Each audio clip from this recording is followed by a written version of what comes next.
Hey everybody, this is Andrew Embler, CTO of Concrete5, and today we're going to build an audio player block for Concrete5 5.7.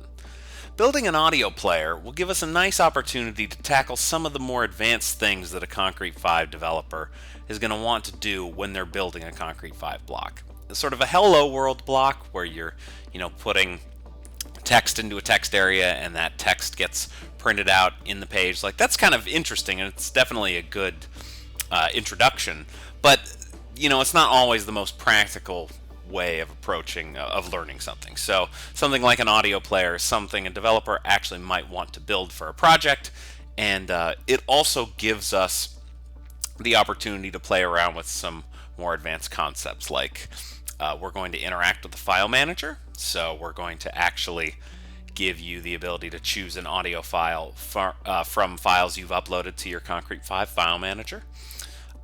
We are going to use the media element JS HTML video and audio player. This is a library that lets browsers that don't support the audio and video tags support them through Flash and Silverlight plugins transparently without developers having to worry about it. We are going to show you how you can include that in using Concrete5's asset system. So this is a way of registering JavaScript and CSS files and grouping them together and including them in a forward compatible, sensible way. We're going to group this audio player in the multimedia section of our add block interface. So as you know, when you're adding a block to the page in Concrete5, we now have these things we call block type sets. And so we've got forms, which is where our form block lives, and navigation, which is where stuff like the auto nav lives. I'm going to show you how to put the audio block in the multimedia section here. And then finally, we need to run some custom JavaScript in the page every time the audio block is rendered. And this is just to actually initialize media element.js. So I'm going to show you how to do all that stuff in this demo. So let's get right to it. First thing we're going to want to do when we're building a block for Concrete5 is locate the application blocks directory. The application directory holds all of the overrides and custom code for your Concrete5 application. Most of these folders are empty when they ship with Concrete5, and for your site they will probably be empty as well. But a custom block that you're building for your site is going to live in this blocks directory right here. So first we're going to determine what we want to name the directory of our block.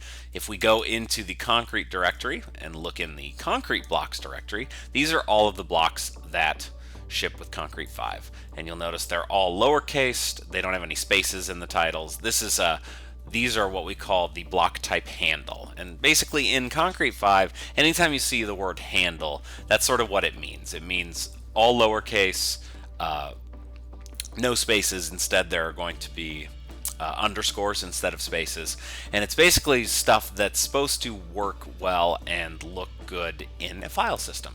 So you'll see the page title block is here, page underscore title, RSS displayer, it's human readable stuff. So we're going to call ours audio, all one word, all lowercase. And so we're going to go to application blocks, make a new directory, audio. Next, if we go back into our Concrete directory, you can see that every block here, when you open it up, has an icon.png. Here's my icon for the content block. The AutoNav block has one named icon.png as well. We are going to add one of those next. So I have created an icon here named icon.png, obviously, and it looks like music notes, so that's what we're going to put there. This file is 50 by 50 pixels. The size of the file isn't that important. It shouldn't be super tiny, obviously, and probably not super large, but more important than the specific pixel dimensions is the aspect ratio. It should be a square. If you want to match the Concrete5 aesthetics in 5.7, you'll also want to make it this color. I don't remember what that is off the top of my head, but I have made it this color. You don't have to do that, obviously. We used to have sort of more cartoonish looking icons or more multicolored icons in older versions. I've even seen some add-on and theme developers do some cool stuff where they make all their add-ons icon colors red or something like that. It's kind of cool. So there's definitely, there's some strong creative direction there that you can go for. And so we have put the icon in the audio directory. Now that we know we're going to call this audio, it's probably best for us to create our controller file. And this tutorial kind of assumes that you know a bit about how these blocks work, but I'm going to talk a little bit about it. Controller.php is the behind-the-scenes PHP script that is run anytime this block is used. You define methods in this file for stuff that goes on behind the scenes whenever the block is added or saved or viewed. This file also names the block, it handles the description, it maps the block to a particular database table, etc. So I'm going to open this file.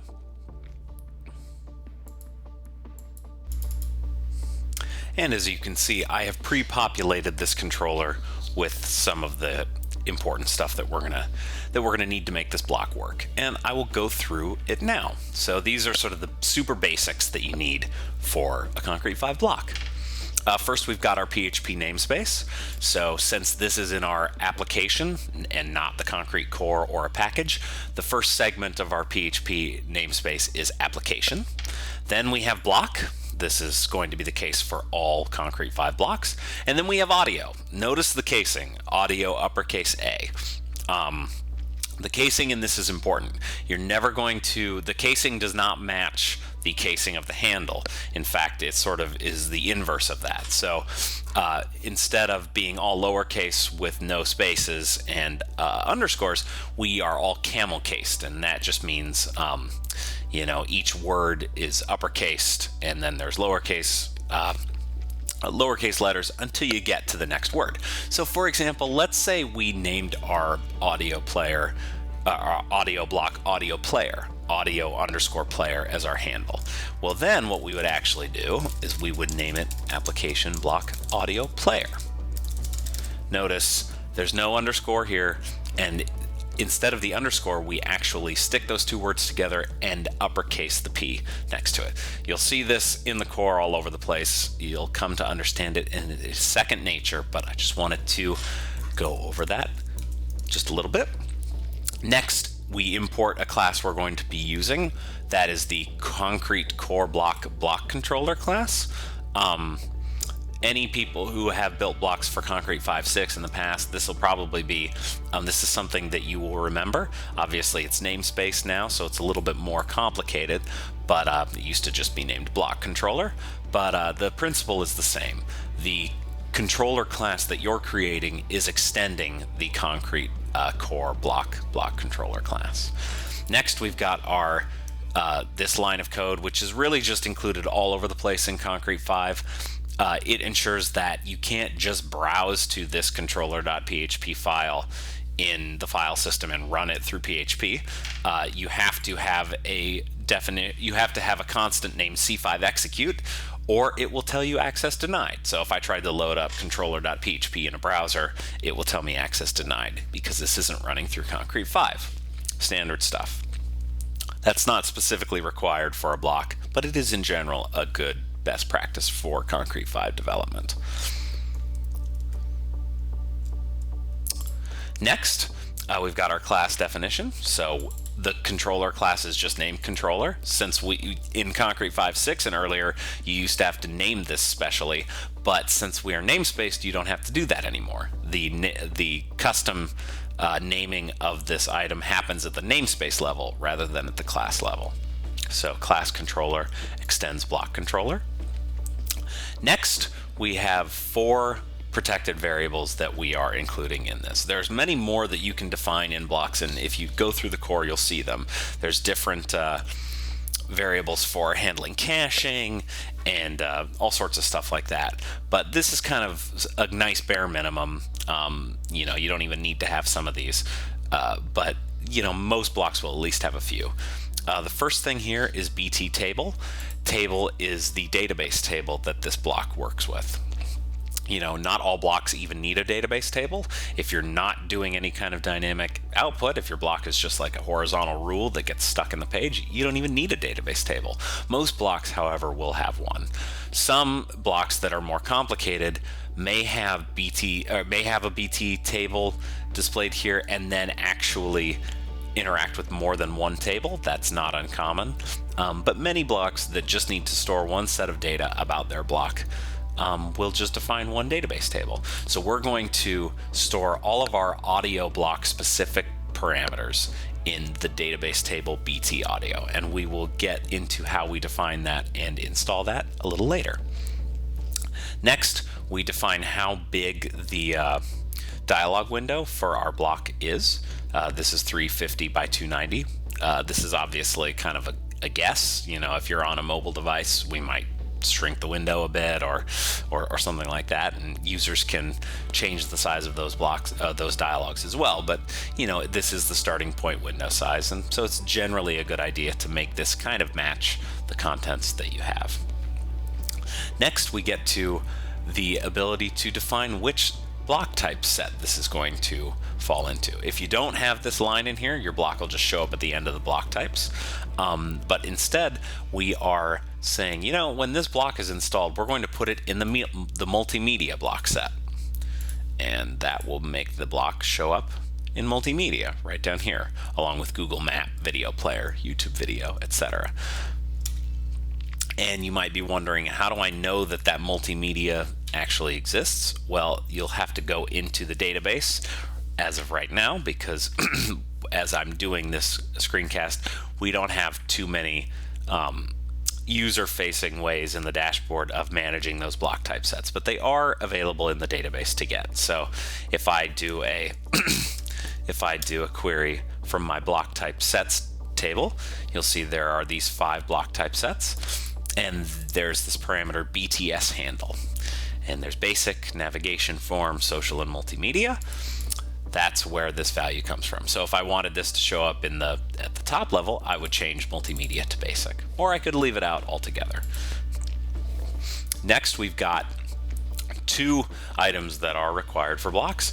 We've got get block type name and get block type description. These just return strings that name the block and give it a description. So it's a good idea to make that, short, but kind of evocative of what the block does. And audio player, you're going to want that to be short too, because it's going to show up in here, but you're going to want it to be something that people will remember. And since you can search these in the page, it's usually a good idea to make it perhaps a keyword or something like that that people are really going to want to search by and remember your block with. So that is the simplest way of getting started with the block. Now that I have controller.php in there, I am going to add in 2 files that correspond to my block in add and edit mode. So this is add.php and edit.php. Whenever my block is added to the page, the dialog that renders the contents of add.php. Whenever it is edited, it renders the contents of edit.php. And if I drag these in there, you'll see there is not much in here. So for many blocks, it is going to be totally enough for blocks to share the same editing form between their add and edit experience. And in that case, you can use add and edit.php can share the same code, and all they actually do is include form.php, which is another file inside the blocks directory.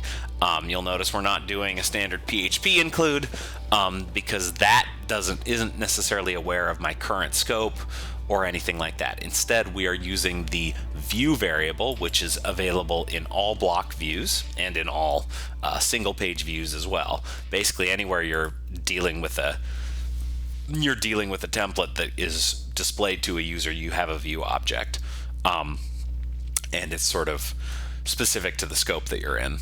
And I'm going to use the inc method. We would have loved to use the word include instead, but it doesn't actually let you do that. You can't name something include in the as a method in a PHP class. So we named one called inc, form.php. And the nice thing about this method is that anything you include in this way, all the variables that were in the scope of this add and edit, of these add or edit templates, automatically are in the scope of form.php as well. So you don't have to worry about passing data into this include. And that's going to come in handy later on because controller.php can send data into add, edit, or the view template.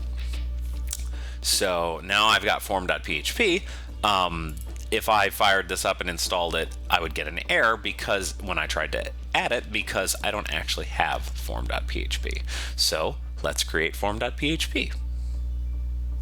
So I've created my form.php file, and again, this is just a PHP file you create in your block directory, and I've filled it out with sort of the data that I want to track about my audio block. And the easiest way to approach that is to just kind of walk through it with you.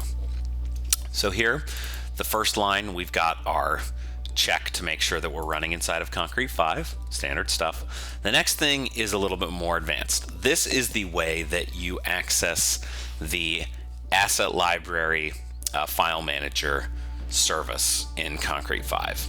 And in 5.6 and earlier, these were called helpers.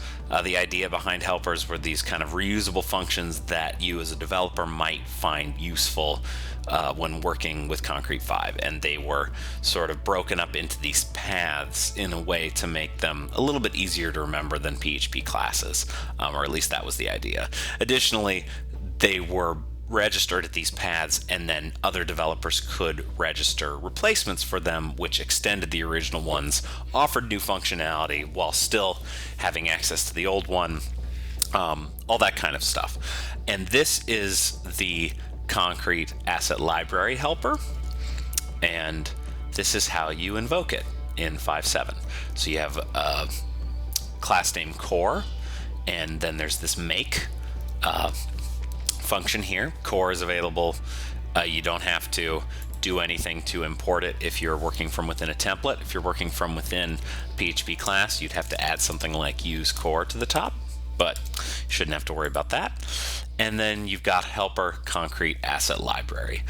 And it really probably ought to be called file manager, and asset library probably is deprecated at this point. I think there's a different name for this, but for all the old-timer Concrete5 people, they will know, they'll have fond memories of helper concrete asset library. So this is just a PHP object that has access to different methods for embedding an file manager selector widget. So anytime you choose an image in an image block, or a file for a download block, you are using the asset library service to place that widget, or the developer chose that. So next we've got 3 bits of HTML, 3 form groups. This is again just Bootstrap 3 markup. You don't have to use Bootstrap 3. It may not look as nice if you don't. You can put whatever markup in here you want in terms of structure for the divs. We just use Bootstrap 3 because it looks best with the CSS and JavaScript that we include in the core. So first thing we're tracking about our audio player is the audio file that we want to play. So you'll see we are using the audio function on the asset library. You could just do file, and that would work totally fine too. By choosing audio, we are going to limit the file manager pop-up to just the audio file types. So that's kind of nice. The first item here is the ID for the player widget. That's kind of not necessary, honestly, but we still have it for legacy purposes. It can be the same as the next item. This is more necessary. This is the name of the hidden input element in your form that is going to hold the ID of the audio file in question. So when you're done using the audio widget, it stores the numerical ID of the file you chose, and whatever whatever string you put in here is going to be the name of the post variable that gets sent to the server in the back end. You may not even need to care about that. This also should map to the column that you're storing the file IDs in your database table, and we'll get to that in a second. So we chose FID. You'll see this around Concrete5 a lot. It's short for file ID. Again, this could be anything. It could be audio file ID. You could name this anything. This is kind of not necessary. You could name this audio file ID. You could name it audio ID. Best practice, Concrete5, FID, but again, it doesn't matter what you name it here. It just matters that it matches the name of the field in your DB.xml file that you want to, in your database table rather, that you want to store this file in. Finally, we've got the name of our widget, and this is displayed within the selector itself. So that is all you have to do to embed an audio selector widget in your form. Next, we are tracking the name and description of our file. In this example, I honestly don't do anything with this data, but it might be nice to offer an alternate download link where you show a name and a description instead of the embedded widget, or you might want the name for any number of reasons. So I thought it would be handy to track name and description about the file as well. So that is all we need for our form, and now we are going to. Now that we know what fields we want to track about our audio file and what we're planning on tracking, FID, file ID, name and description, let's create a database table to store that data about our block. And that you can find in db.xml. So we are going to, next up, we're going to create a file named db.xml. And again, blocks don't have to have this, but if they do, have it in their block directory. Anytime that block is installed, the XML that describes the block database table will get run, and any tables described within this XML will be created. So you can see this is just standard XML. The format of this is called AXMLS. That's short for ADODB XML signature or something like that. ADODB is the database access layer that we used to use in Concrete5, 6, and earlier. We have since switched to something called Doctrine Database Access Layer, which is a bit more modern and more maintained. That's really the only reason we made the switch, honestly. But one thing Doctrine didn't really have so well was this way to describe database tables in XML, and plus there's so much of this sitting out there. We thought we couldn't force people to commit to a completely new standard for all the legacy blocks out there, including our own. So we still support AXMLS. We wrote our own parser for it in Doctrine. So what does that mean? That means you can describe the nature of a database table, and you can change this over time, and we can actually apply changes and diffs without writing our own SQL alter table statements. That's really the reason for this. It's a portable format that doesn't care about the initial state of your database, which is very nice. So this exists to describe the database table we need for our block. You can see we only have one table statement here. You can have multiple. You can have as many as you want. Most will only have one. This BT audio is the name of the table as described in my BT table variable. Since that's the case, this has to have a field named BID. BID is shorthand for block ID. You'll see it all over Concrete5. It has to be an unsigned integer. It also should be the primary key of the table. You don't have to make it auto increment. You don't really have to worry about this table, or this column at all. It gets populated by Concrete5 behind the scenes. You just need it to be in whatever table you designate as your BT table. Next, you'll see we've got fields for the three parameters that we care about. We've got FID, which is an unsigned int as well, and we've got name and description, both of which are text fields. And that is really all that we have in here. There are multiple references in our docs about AXMLS, the different types of fields, what you can put in here, etc. So I won't spend too much time talking about that. But again, the 3 items in your form live right here. BID has to be among the fields of your table. Now that we've got our DB.XML file in there and we've got our form, there really isn't too much more that we have to do in order to make this block actually work. One of the great parts about Concrete5 is that for simple blocks like this, if you name your fields in your DB.XML file the same as you name the form fields in your form, anytime you submit that form to Concrete5, it will automatically be saved in your BT table. You don't have to write any database access, create, update, or delete code in this controller at all. Now, some more advanced blocks will have their own database code in there, and you can see that going through Concrete5's blocks folder. But for simple blocks like these, we are almost done. So we basically have 2 things left to do. We have to make this block look good and actually show up in the page, and then we have to make sure that the edit interface works as well as the add interface, and then we'll get to including media element as well. So now we're going to create ourselves a view layer. That's as simple as creating a file named view.php, and whatever data we have coming out of our database table, name, FID, description, will automatically be available for that instance of the block in view.php. So you'll notice I'm not querying the database in here. I don't have to get variables from anywhere. Instead, I just have access to the current block's FID. I have access to, and then if I wanted to, I would have access to the current block's name and description if I wanted to show information about that block in the page. But what's great is I don't even need that information right now. I'm going to store it, but I'm not even going to do anything with it at the view layer. My view layer is super simple. All I do is I get a file object for the current file ID. Again, that's just the numerical value that I chose out of the file manager.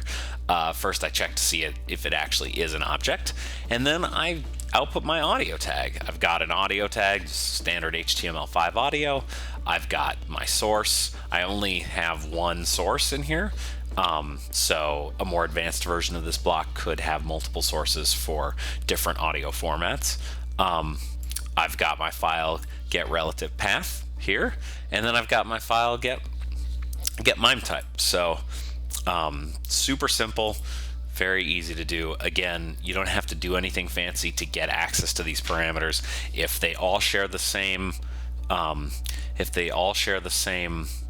names, and your form shares the same form key names with your database column names, you'll just have access to that data right in the view layer. So without further ado, let's add this block to the page and see what happens. First thing we're going to have to do is we're going to go in to the dashboard, stacks and blocks, block types, and you'll see audio player is awaiting installation. So let's install that sucker. Now it shows up as an installed block type. If I go into my database table, I can look for describe BT audio, and you'll see I've got a database table with a block ID column, a file ID column, a name, and a description. So that's perfect. Now let's go back to the front page, and let's swap out this easy to edit text for my block. I put it in the multimedia set so it shows up here in audio player, and let's drag it into the page. And you can see my block dialog opens up, the right dimensions. I've got a form element here for my audio file, and then my name and description. If I click on this, the file manager opens. Audio is helpfully already selected, which is nice. That's one of the benefits to using the audio method of the asset library helper. And I've got an MP3 in here. So let's choose that. Let's name it as well, even though, again, like we said, we're not doing anything with the name. We're not doing anything with the name yet. We're really only doing anything with the audio file. And so click Add, and here we go. We've got our audio right in the page. And I can tell that it's loading because it's 3 minutes and 50 seconds, so clearly something is working. And there you go. That is how easy it is to add content or add a block type that is a little bit more advanced to Concrete5. Next up, what we're going to want to do before we even need to worry about whether this plays or not, let's deal with the edit interface. So like we said, add and edit share the same edit interface for this block, form.php, but we haven't done anything to make this interface actually work. So if I look in here, I've got an input text for name and description. I've got my audio, but I'm not actually, I don't actually have data going into these fields. These are all empty.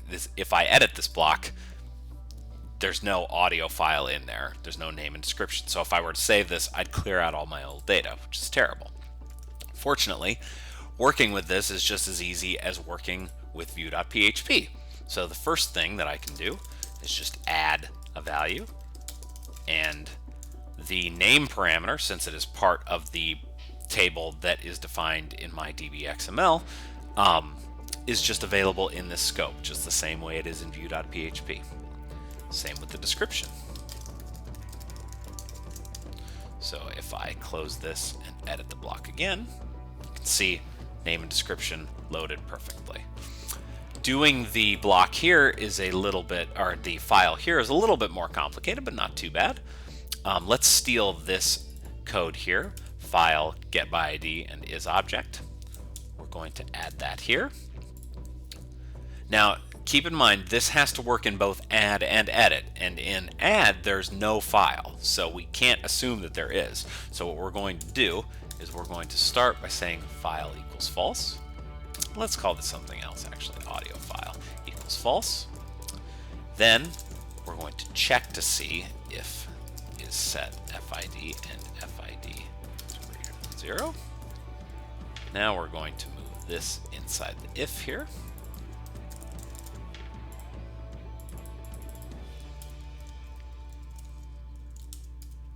And then we pass audio file in as the next parameter to our audio function. This is an optional parameter. If you pass false in, it's not going to be a problem, which is why this is going to work in add and edit. And if you pass an object in there, it will preload properly, both the selector and the hidden element behind the scenes.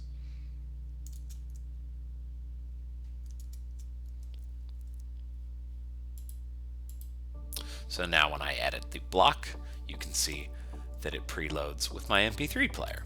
And just to make sure that everything is on the up and up, let's drag one into the page as well. You can see that everything still works in the add as well as edit template. So if I do this, I can save this. My MP3 is still there. I could clear this out if I were so inclined, and then my block disappears, which is exactly how it should be.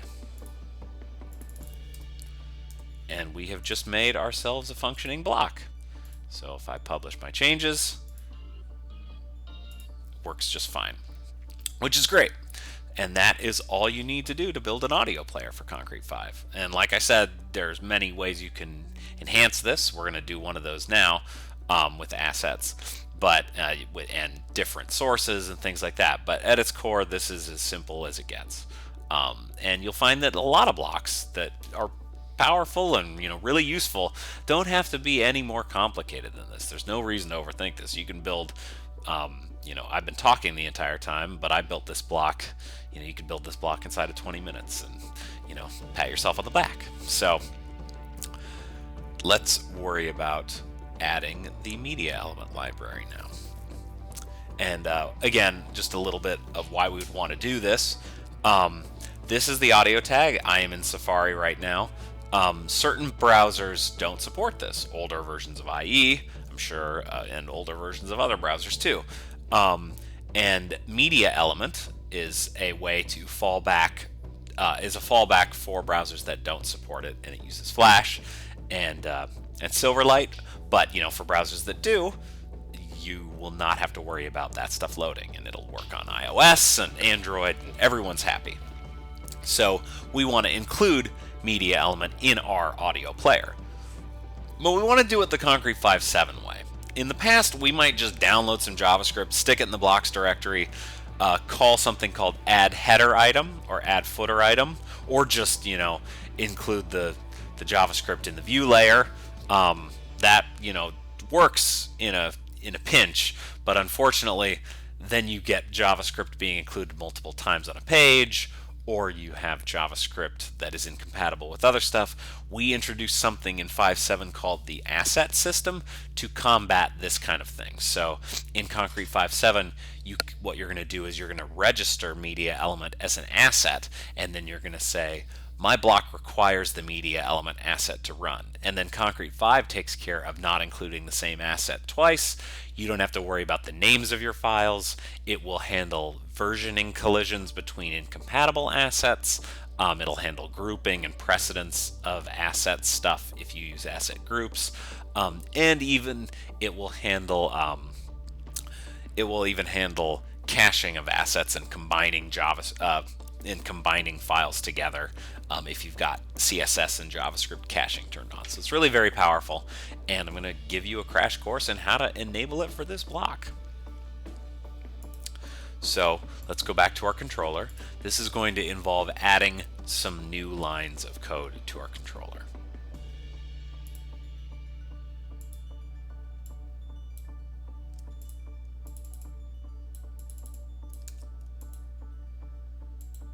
First, we are going to import some new concrete classes that we're going to need, the asset list class and the asset class. These are both found in the asset namespace in Concrete Core. Next, we are going to register some assets in the onStart method of the Concrete in the Concrete block controller. So this is just another method that you're adding to your block. It's onStart. General in Concrete5, any block or any page controller that has an on_start method, if that method exists, that method will be run automatically anytime that block renders any view, or anytime that controller renders any view. So onStart gets run when the dialog is displayed for add or edit. It gets run when view is displayed. It's really a very powerful thing. You might think of this as using it in construct in your block constructor, but this is a little bit more reliable. This doesn't run as many times as the constructor does. So in general, it's good to put stuff like this in an onStart method. First, we get an instance of the asset list class.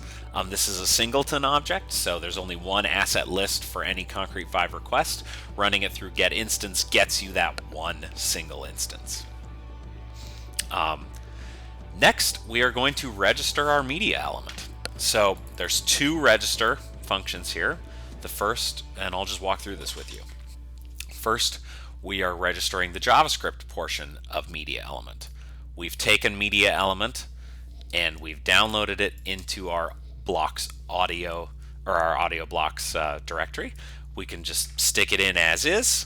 I'm not even going to worry about any of this stuff. I'm just going to put this folder in there, and I'm going to take a look at the JS and CSS files, make a mental note, and close that up.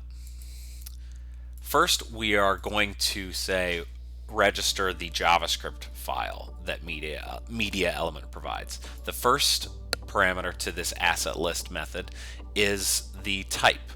Concrete5 ships with 3 asset types, only 2 of which you'll really need to care about. One is JavaScript, one is CSS.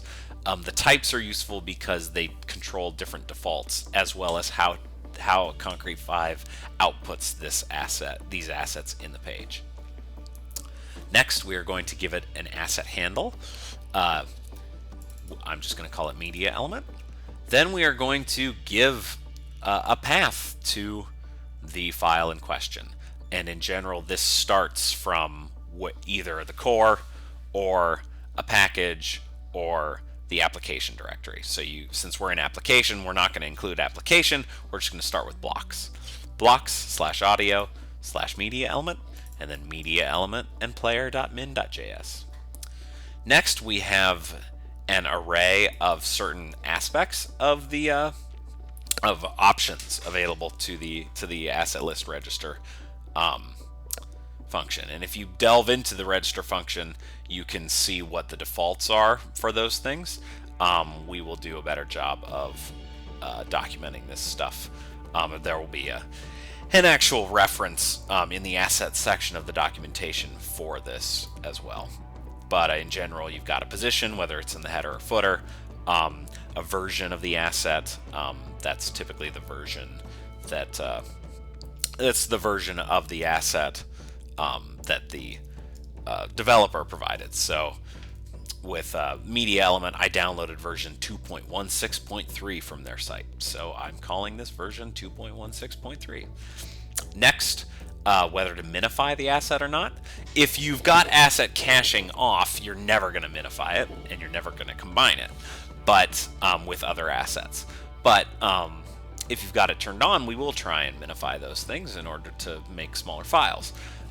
So what I'm going to say is don't minify this because it's already minified. It's .min.js.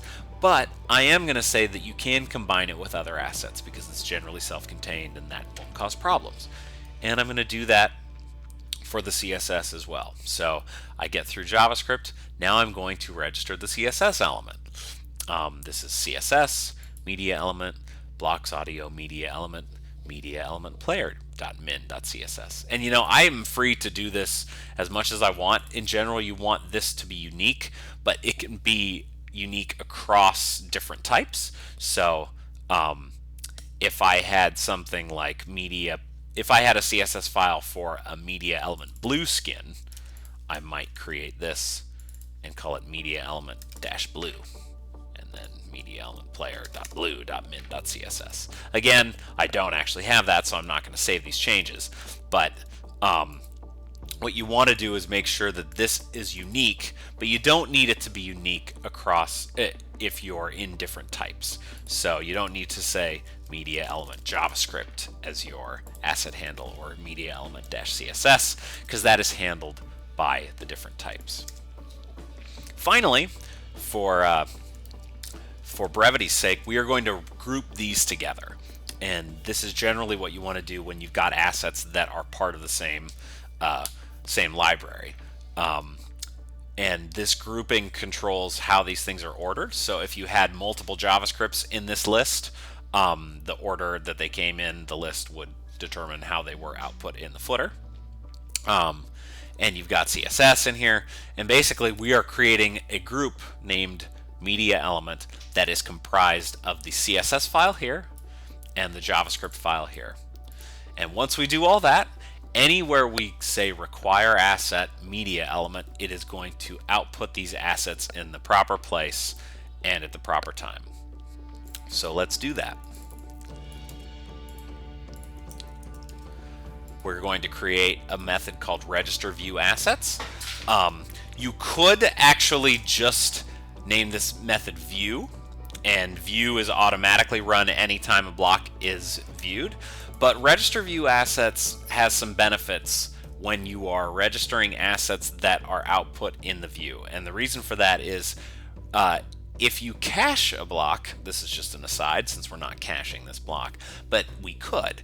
If you're caching the output of a block for performance reasons, if you're actually caching the complete HTML output, the view method won't be run when you render a block for performance reasons. So if the view method doesn't get run, if you require assets in that view method, you're out of luck. Instead, register view assets can be used to register those view assets even when there is cached output being created by a block. So that's why I'm using register view assets here. Now we've got two methods here. This require asset JavaScript jQuery, This is a core asset that exists in the core. This is the simple way of requiring jQuery in a page now. It's basically saying, I want the jQuery JavaScript asset. And then, since I have created an asset group named media element, I can require asset in here. And that is all I would have to do. And you could even, if you were being saucy with it, you could say, I don't need to worry about this multiple require asset because I've created my asset group to handle that automatically. So now I've got an asset group that is comprised of the media element CSS, jQuery, and media element. I don't actually know if media element itself requires jQuery, which is why you might not put this in here. I put this in here because this block will require jQuery shortly. So now that I've got this, I have registered my assets, and it is time for me to instantiate media element every time this block is viewed. And the way I can do that is I can create a file named view.js in my blocks folder. If you've done any work with Concrete5 custom templates, this will probably be fairly familiar with you. You can create these for custom templates as well. But since Vue is really just a different type of Vue template, it's sort of the canonical Vue template, creating view.js in the root directory will work. And let's open this up, see what it is. This is the complete contents of my view.js. This is why I have jQuery loading. I am basically using jQuery and its and the jQuery plugin for Media Element Player. And anytime it finds an audio tag in the page, it is going to instantiate Media Element Player with the following parameters and features, and that's what I want. And hopefully this looks nice. So that is all I need to do, and let's reload our page. And there we go. This is our media element powered audio player. And that's all you have to do to make an audio player block in Concrete5.7. Hope this has been useful, and we'll talk again real soon.